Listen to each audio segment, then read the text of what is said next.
Nanonood, sabi ni Mark Lawrence Feliciano, nanonood na naman si Food Poison, boss, FLM. Lagi kang minamatyagan. Pampost niya, wala kasi siyang maipost. Ay, diyan na kumukuha ng kakainin niya yan. Ay, hindi. Abogado yan, si Food Genius. Oo. Yung nanay niya, hindi abogado. Siya, abogado yan. Yun yun.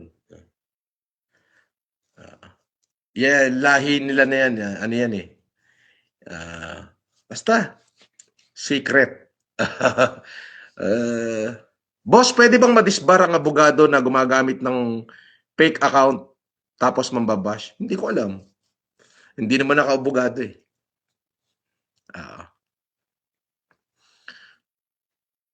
Sino papadisbar mo? Sinong abogado na gumagamit ng fake account? Hindi ko alam yan. Wala akong alam dyan. Pag may dumating sa kanilang disbarment, edi madidisbar. Pagka wala, edi wala. Ganun lang.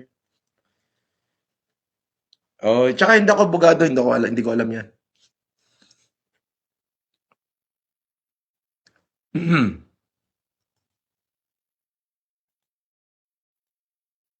Basta tayo, tuloy-tuloy lang. Make one people happy. Ganun yun. Kahit sa maliit na bagay.